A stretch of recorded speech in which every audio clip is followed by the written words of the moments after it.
Welcome, everyone, to the Special Education Inner Circle podcast. I'm your host, Katherine Witcher, and I'm excited to jump into a hot topic today that is brought to us by one of our Master IEP coaches. If you're not familiar with the Master IEP Coach Network and mentorship, go on over to masteriepcoach.com and you can find out all about it. So our Master IEP Coach, who's located in Arkansas, Allison, she just attended an IEP meeting that had to really tackle the tough topic of inclusion. And when Master IEP coaches learn how to become Master IEP coaches, we talk about inclusion from a different perspective than most IEP teams approach it. So we're going to talk today about 3 different things that you can do to avoid the trap of having students earn inclusion. We really do not want to approach inclusion from the standpoint of earning inclusion, because what that does is it really starts to give a feeling, not just for the student, but for the entire student body, that inclusion is something that you earn to be with the good kids. And if you don't earn inclusion, you go to the special education room, as if that's a bad thing. Or you have to earn inclusion to be with the smart kids. So then it feels like when you can't earn inclusion that you go to the other room. Now, that's not the intention of the IEP team, of the teachers, of the staff, of the team, but it's what the feeling is. And that's really what inclusion is. Inclusion is a feeling. Now, we've all felt excluded from activities, right? You as a parent, as a teacher, as an adult, you have felt excluded from a party or a community event or maybe a workshop that you're attending. You know what that feels like.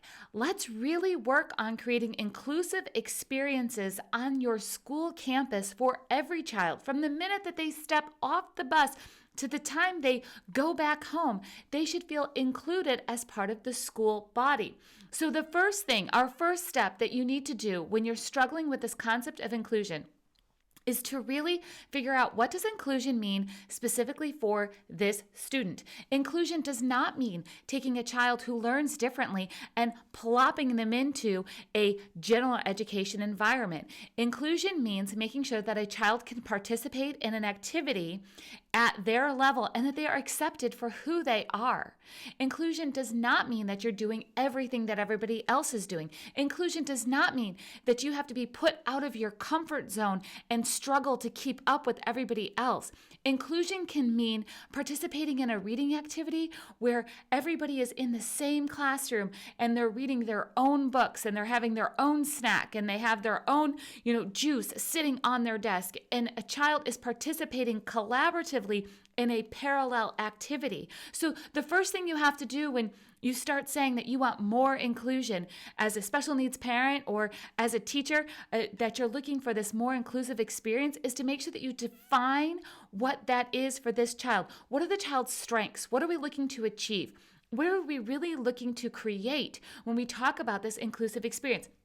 That's your task number 1. Now remember, this does not need to be an academic activity, but it also should not default to the standard gym, music, art as the options for inclusion. A lot of times those are the most difficult classes to include a child for a variety of reasons that we'll cover in another episode. But for now, just know that you need to look at a child's strengths and define what inclusion is for them. The second step that you need to do is to start taking data and not just on the student. When you're looking to create more inclusive experiences, it's time to start taking data as a team for what you are doing as a team to support a child, not just in their accommodations and modifications in their current environment, and not just on their accommodations and modifications and supports in an inclusive environment, but also what are you doing to teach the skills that are needed for that inclusive experience that you've defined as an achievement. You've defined as a goal. This is where we want to get. This is the type of inclusive experience we want to create. Now, what is everybody doing to help make that happen? We need to make sure that everybody's pitching in their area of expertise.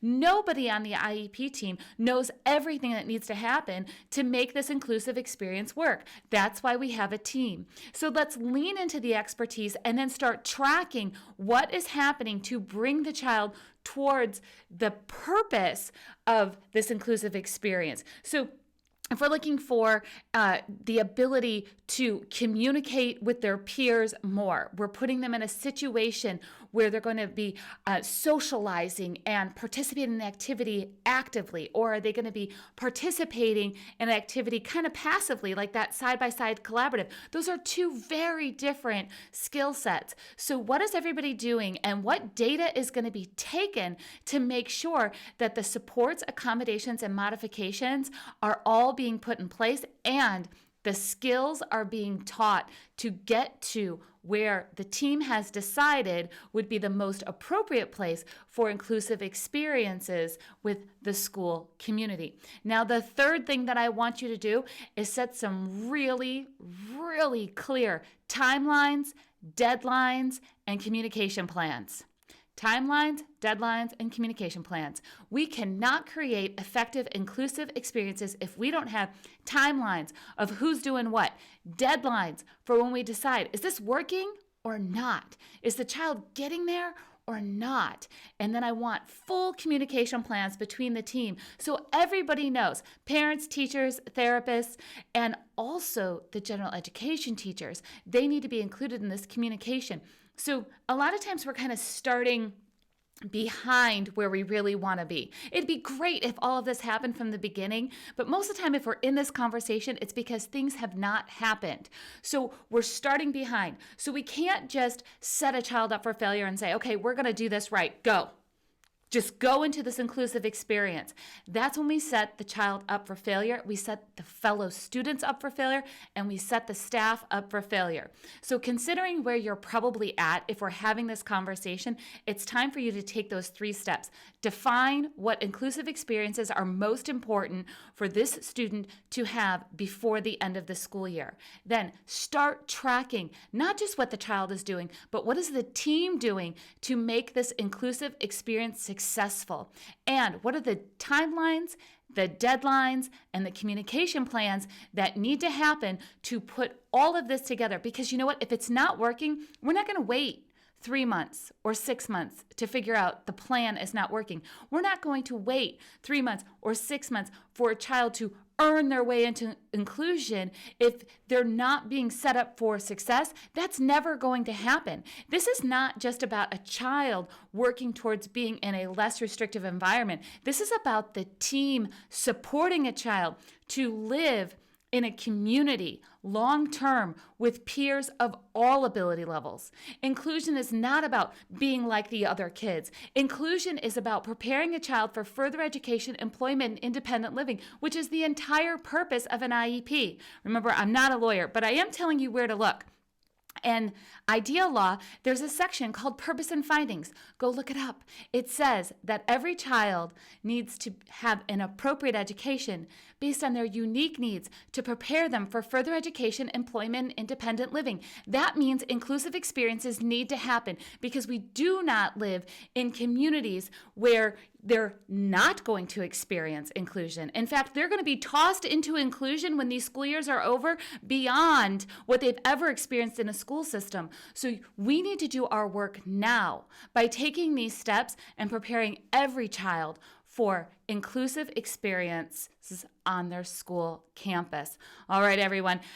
This is a passionate topic of mine as a special needs sibling, as a formal special education teacher, and for the last 20 years working with you, parents, teachers, and teams on building IEPs that work. This is a key process that needs to happen to pull it all together. Remember, if you want to learn more on how to make all of this happen, you can join me in the Master IEP Coach mentorship at masteriepcoach.com, and I'll see you guys next time.